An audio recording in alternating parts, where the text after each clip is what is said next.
He can change the wavelength of light and he can deactivate that. It's insane. It's absolutely insane. It's so cool.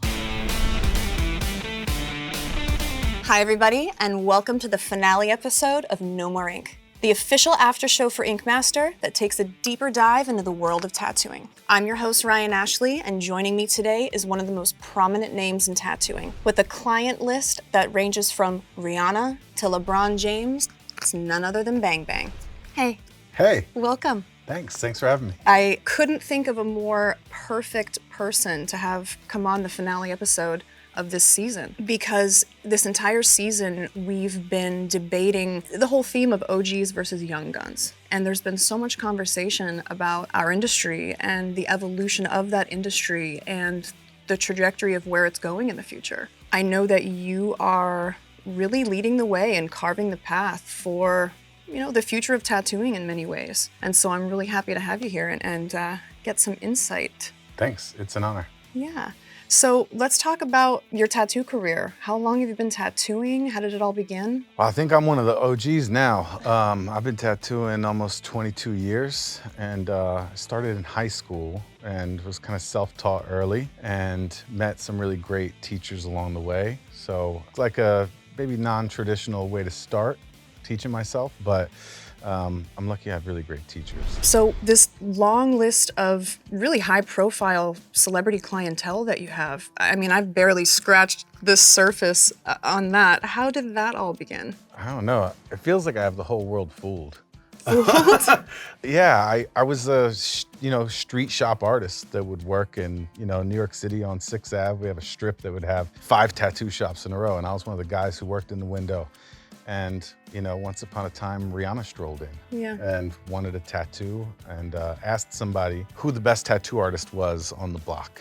And it was my dear friend, Joe Snake, shout out to Joe, said it was me. So he walked her from another store over to me. And this was like right before Umbrella dropped. So she wasn't Rihanna as we know her today. But yeah, we just kind of like developed a relationship. I got to continue tattooing her. As she ascended, I ascended. Her tattoos became really famous. It was like one of the first people who was like the it girl who was having tattoos.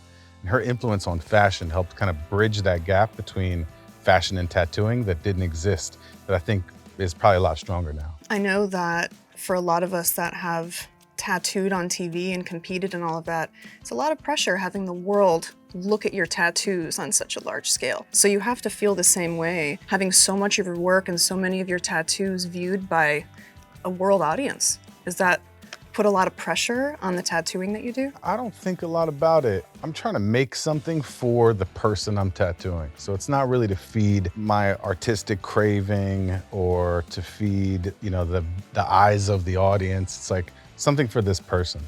And so that makes it a lot easier. And then I want to make something unique that I haven't seen before. Yeah. So it could be simple or it could be really complex, but I'm like, yeah, I don't feel lots of pressure. No? No, I think the pressure actually comes from competing with the guy in the mirror. I have to compete with my younger self who made really great tattoos. And now, I've tattooed for over 20 years. How do I compete with that younger kid who his whole life was tattooing? Now I'm a dad. Yeah. Now I run a company. Yeah, there's a great saying, the eye of the master will do more than his hands. So my decision-making improves over time. Not only do you own one of the coolest shops in New York City, but you've created something truly revolutionary. Do you want to talk about Magic Ink? Sure, but I can't take the credit. I didn't make it. I've just been part of, bringing it into skin. So some really talented people, namely Dr. Carson Bruns, University of Colorado in Boulder, invented this and started this journey years before I joined. For people that are watching that have not yet been amazed by Magic Ink, do you want to talk a little bit about what it does and what the future of tattooing might hold? Magic Ink is, simply put, a tattoo ink that you can control. So you can turn an image on with light, or you can turn that image off with light. And you can even change that image inside skin using different lights. So if you have a patch of Magic Ink tattooed, you could activate an image inside that patch. And if you have a word tattooed, you could have that word, or you could have blank skin.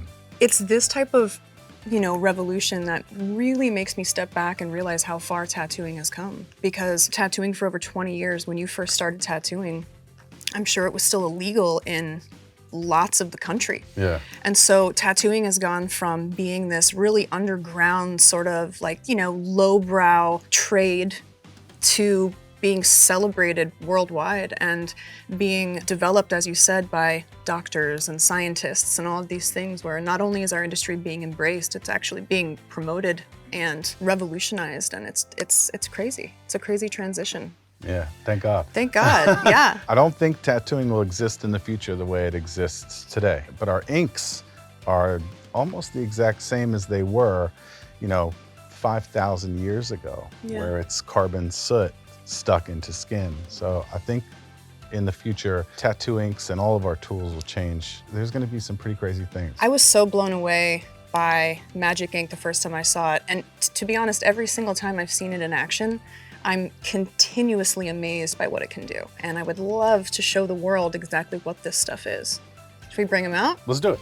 Madison, you have a tattoo on your inner bicep there. We can't see it right now, it's deactivated. But if I told you there's a tattoo there, would you believe me? No. So Madison will hit this with a really low level UV light and he'll activate. He has a little dinosaur tattoo that'll just start to turn on as he runs light over his skin. It's so insane. Yeah, there it goes. And so just as easily as he can turn on his tattoo, he can change the wavelength of light and he can deactivate that. It's insane. It's absolutely insane. It's so cool. So this is like a white light, same as like your cell phone light. And yeah, just as quickly as it goes on, it'll turn off. Wow. That's so crazy. So as an artist, I think like, okay, so how can we integrate this into standard tattoos? How could the subject change? How could something go from yin to yang? How do we use our creativity to make something that's never been possible before? Like, sure, you could have blank skin one day and a tattoo the next, but as artists, we're probably most excited for, how could I be creative and change my tattoo completely? Yeah. Like using standard ink and Magic Ink. In owning the shop, developing Magic Ink, all of these other ventures that you're involved with, how much time is actually left for tattooing anymore? Well, I'm dad first.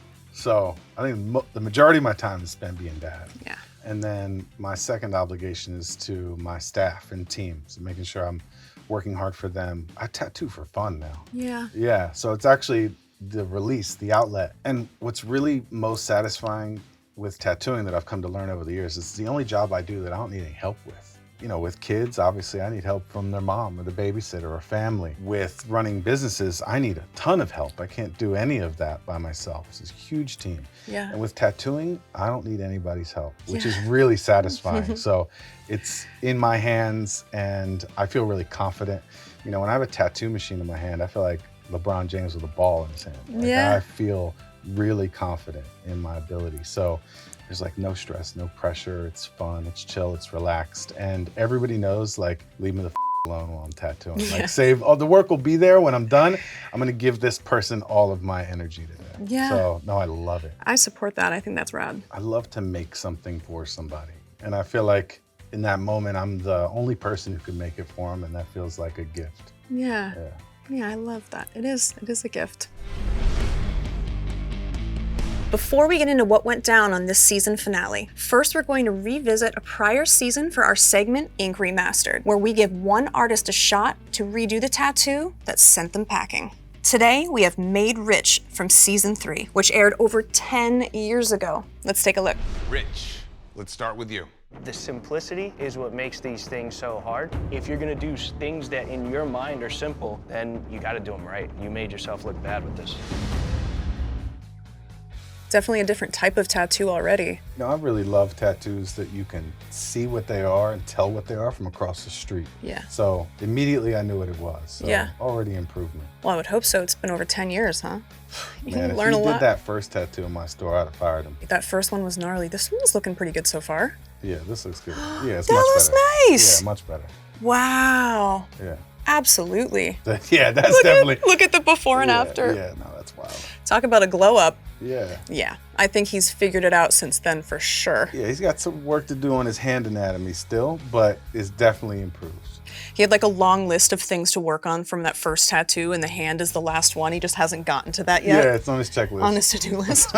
Yeah, this looks good. Obviously, that 10 years of experience really helped him. I think if he pulled off this second attempt the first time, he would probably have stuck around on the show a little longer.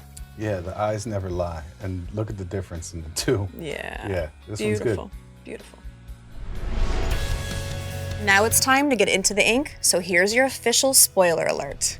It's finale time, so Joel reveals that a jury of peers consisting of young guns and OGs will also get to weigh in with the judges on who should win the title of Ink Master. As we established at the end of the last episode, Anthony, James, and Kat are tackling a 24-hour back tattoo. And if that weren't enough, they also have to do a 12-hour leg tattoo.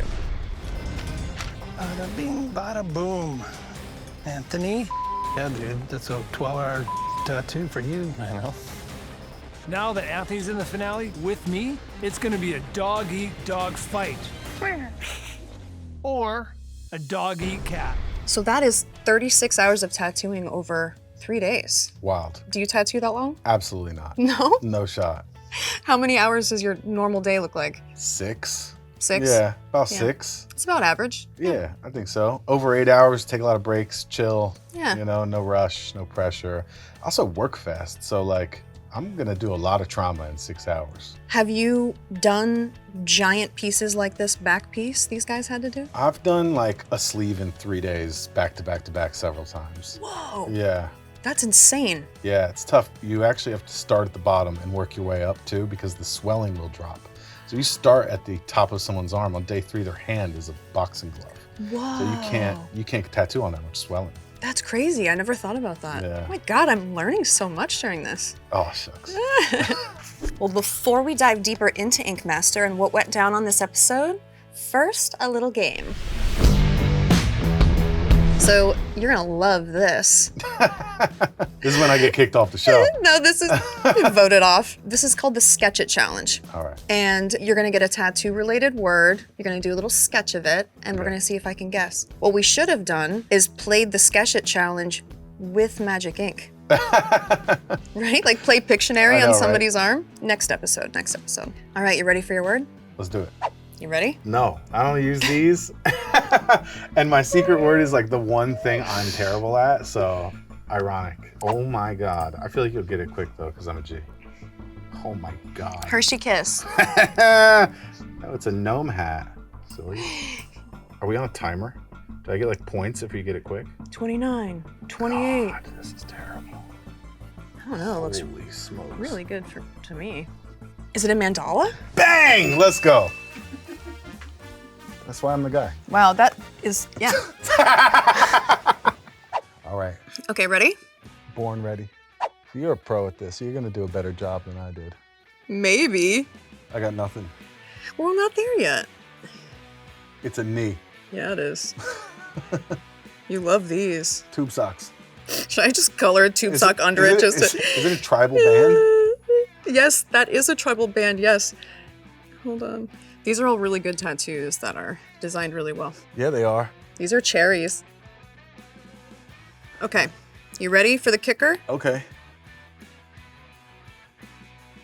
Am I supposed to get this? Yeah, what do you mean? I thought it was so obvious. I don't know, patchwork sleeve? Henna? But look, watch this. I'm not pointing to this. Okay. I'm pointing to this. Negative sleeve? Yeah. Oh, okay. Negative space. All right, got it. That's a donut on the kneecap. That's cold. I probably have that exact tattoo. Wow, we're good at this. All right, I take it back. Mine was better. No, it wasn't. Do you want to see yours again? Look at that shit. What is that? That's pretty cold. Well, next up is tattoo review, and we have some epic pieces to look at for the finale episode. Time has come to critique your 24-hour master canvas back pieces. The style and subject were completely up to you. Pants right now, man. here we have Anthony's 24-hour master canvas. What did you think about this one? I think it's pretty amazing, especially it being done in such a short time frame. I love the composition. I love the contrast. I love use of negative skins that Moon's doing a lot. Overall, love it. It was cool. Yeah. And in person, these canvases were large dudes. It's not like these were like, small little people getting these tattoos. These dudes were pretty massive. And he worked more than the back. Yes. I do think this tattoo is one that looks better as it ages. So when all that redness goes away in his black and gray work in the background and on the bird's feathers, that color contrasts so much. So I actually think this was one of those ones that really looks best after it heals, which is not always the case. Sometimes tattoos are their best when they're first done, but this one's like one that'll last a lifetime. I couldn't agree more. We were so impressed by lots of aspects of this tattoo, but for me, it was the composition. The way it flows down the butt like that, how just one little branch peeks onto that left cheek, it's just cool. Yeah, anything with claws, I'm in. Same. And so this was Kat's black and gray sorceress back piece. How did you feel about this one? This one might have the most ink in skin of all the tattoos. So interesting that the young gun probably did the most tattooing. It's beautiful. Yeah, it's really cool. This is the one that I would have picked. You would have picked this I one? would have picked this one. Kat's, yeah? I'm black and gray. Listen, I'm a Yeah. black and gray guy too. Yeah. Trust me, I love black and gray. We didn't have very many complaints about this tattoo. I mean, she crushed this. So this was the Medusa that James did. How do you feel about this one? The composition is perfect. Everything draws your eye and points into that central point, which is center to his back, which is what the other tattoos were missing a little bit. So there's a very clear focus point for your eye that everything in this design leads to. I totally agree. And I love his usage of negative space on the bottom with the silhouette of the snake. I thought it was really smart because not only does it give a really cool, negative silhouette, but it also helped him save a little bit of time. You know, the tattoo matters, but how you introduce a tattoo in skin matters just as much. So, this is a great introduction to the skin. I loved this piece. In addition, the 3 finalists also had to tattoo a 12-hour leg piece with the subject and the style assigned by the opposing team. Kat assigned James and Anthony a black and gray photorealistic lion, and the OGs assigned Kat an American traditional lion. Let's take a look. Kat called a black and gray photorealistic lion for the OGs. Playing the game. The OGs called an American traditional lion for Kat. This, I believe, was Anthony's second animal portrait ever in his career. It's better than my second animal portrait ever, so that's cool. This was a tough one for me. For me, that dark black edge, it gets back to that. How do you introduce a tattoo into skin? And the introduction is this odd-shaped frame to me. It's also wrapping around the leg, so the photo and what we're looking at, any viewing angle, there's gonna be some smush. Which makes it a little tough. Not the best of his works. The back piece was certainly more his style. Yeah, I agree. All right, how about James's attempt at photorealistic lion? What I like is that I can tell what it is immediately. I don't have to spend time thinking about it. So that's a good thing. We'll be able to see it from across the street. I think that's a good thing. There's contrast level issues here and there. And the oval shape cutout, not on a spot of the body, just fits that shape as much. So it's clearly not the style he's most comfortable doing. Yeah. Which is fine. I think it took away from it a little bit as well, having that big circle, because it would have added to the texture of the lion to have stringy tufts of hair coming out, giving it more of that shape, just a Yeah. little bit more. And he's such a great illustrator. I would have loved to see him use that photo of that lion and illustrate out how that hair flows. And you could fit that to the body. You could even put that into motion, into wind, and make it fit with the natural curves of the body. This isn't doing that. So as that leg bends, that'll only kind of get weirder and weirder. Sometimes when artists are thrown a challenge as something they don't specialize in, they get so much in their head of trying to do what they think is required that they lose themselves a little bit. Yeah. It was honestly the same situation with Kat's lion.